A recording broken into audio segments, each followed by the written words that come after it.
बेवहाय माखासे जेरैबो जानाय नंला खोमा होननानै दानि सरकारजों परिबर्तनाव मोजां जागोन होननानै जों थांदोंमोन। दा परिबर्तन होननायखाय बिसोरो मोजां खोथा बुंनायखाय जोङो थांनायखाय जोङो लिंहरनायखाय थांदोंमोन। दा परिबर्तना मोजां होननानै दिनै थांनायाव परिबर्तनानो दुनियानि गाज्रिसिन आरोखि। दा 22 तारिखआव जोङो इउपिपिएलआव जगदान जादोंमोन। दा बेयाव जगदान जानायाव जोंखौ ओरैबायदि थगायदों, माने जोङो पिकनिक स्पटखौ कालेक्सन खालामनो थाखाय, सरलपारानि पिकनिक स्पटखौ कालेक्सन खालामनो थाखाय हगारना होगोन होननानै जोंखौ रादाय होदोंमोन।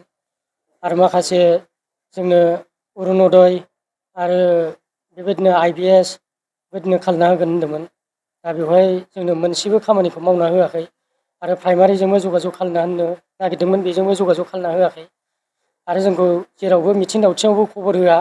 जोंखौ ओरैनो माने इउपिपिएलआव बुरखायना लांनानै ओरैनो फज'नानै दं आरोखि। दा जोङो जेबो उफाय गैयैनि जोंजों रावबो कमप्रमाइसबो खालाया, जेबो खालाया, जेबो खोथा फंसेबो गैयैखाय जोङो आवगायावनो बिपिएफआव जोङो 17 बोसोर जों दंखायोमोन। आवगायाव जों थाफानाय हिसाबै जोङो बेवहाय माखासे जेरैबो जानाय नंला खोमा होननानै दानि सरकारजों परिबर्तनाव मोजां जागोन होननानै जों थांदोंमोन।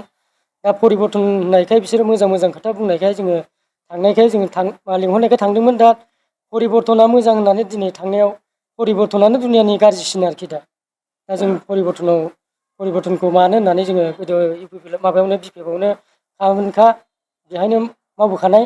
दा ओंखायनो जों दा पुनराय जों माबायावनो बिपिएफआवनो थाफिनगोन। बिसोरजोंनो जोङो मोजाङै मोजां मावलांगोन होननानै जोङो दिनै आगान सुरबोफिनदों आरोखि। आं माबा बासबारि बज्रामपुर प्राइमारिनि।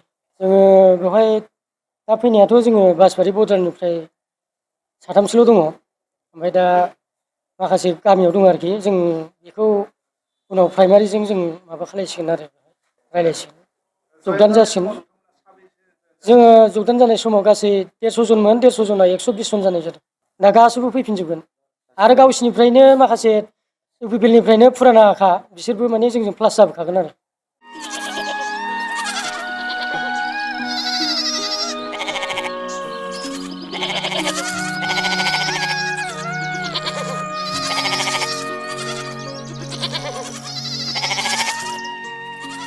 কি হে বকুল, মোক চোক গোপনা আহিছা যে?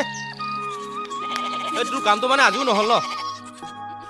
নহ'ল আৰু নহ'ব যেন লাগিছে। দিছপুৰলৈ তাঁত বাতি কৰি আমনিয়ে লাগি গৈছে। কিয় যে অফিচবিলাক দিছপুৰলৈ লৈ গ'ল নহয়, তাতে গৈ একো আও ভাৱে নাপাওঁ। ঠিকেই কৈছ। এই অকৰ্মণ্য অধ্যক্ষ নেতাৰ হাতত শাসনবাৰ তুলি দিয়াৰ ফল এয়া। তই জাননে, এটাকৈ 14টা অফিচ এইখন চৰকাৰে দিছপুৰলৈ উভতাই পঠালে। ৰাইজে ভোট দিছিল নহয়, তাঁত বাতি কৰি থাকক এতিয়া।